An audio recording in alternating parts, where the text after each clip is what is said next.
Space missions don't usually collapse because of explosions, they collapse because of questions. Specifically, one question, a calm question, a reasonable question, the kind of question that sounds harmless until it detonates an entire meeting. Today's story is about a space mission that was going perfectly. Charts were green, timelines were intact, confidence was high, and then someone asked, wait, why are we doing it this way? And just like that, everything stopped. Act 1, a mission that looked beautiful on paper. On paper, this mission was flawless. Objectives, clear, timeline, reasonable, risk assessment, optimistic but acceptable. This was the kind of mission planners dream of. No wild technology, no untested ideas, no first ever anything. Just a solid, respectable space mission. Why do engineers loved it? Managers loved it. Spreadsheets loved it. Someone actually said, this is refreshingly straightforward. Space cracked its knuckles. Act 2, everything is green, which is suspicious. Launch day goes well, orbit insertion is clean, systems activate on schedule, telemetry rolls in, power, nominal, thermal, stable, communications, perfect. Every screen in mission control is green. Too green, it looks like a stock photo of success. People relax, someone leans back, someone jokes about finally sleeping. This is the danger zone. Act 3, the mission enters. Autopilot confidence. Operations continue. Daily check-ins are short, meetings get canceled, reports get shorter. The mission is now officially routine, which in space is basically an insult. Engineers stop watching and start assuming. Act 4, the meeting that shouldn't have happened. Then comes the meeting. Not an emergency meeting, not a crisis meeting, just a regular review. One of those meetings where nothing is supposed to happen. A junior engineer is present, which is always dangerous. They're listening, they're quiet, they're not tired enough yet. Act 5, the question. Mid-presentation, during a slide everyone has seen 100 times, the junior engineer raises a hand. They ask, why are we assuming that condition still holds? Silence. The presenter blinks. Someone coughs. Someone shifts in their chair. The question hangs there. Act 6, immediate defensive responses.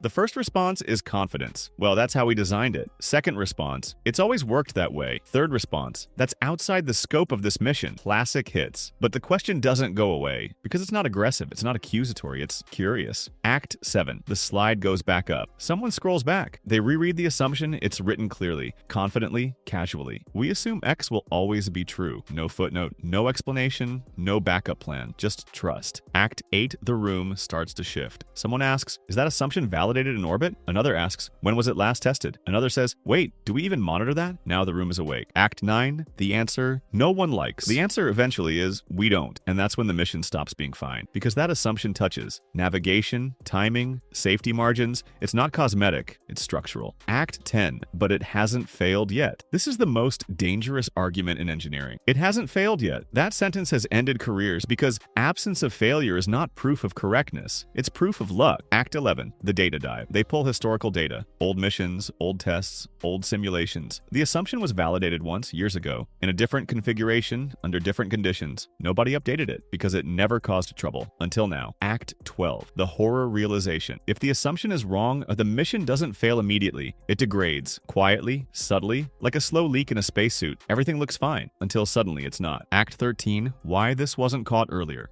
Because success hides problems. When missions fail, we investigate. When missions succeed, we celebrate and move on. This mission succeeded loudly, so nobody asked questions. Until now. Act 14. Engineers enter. Controlled panic meetings multiply. Documents get revised. Models get rerun. Coffee becomes a personality trait. No alarms are going off, but everyone feels like they should be. Act 15. The mission is still running, which is worse.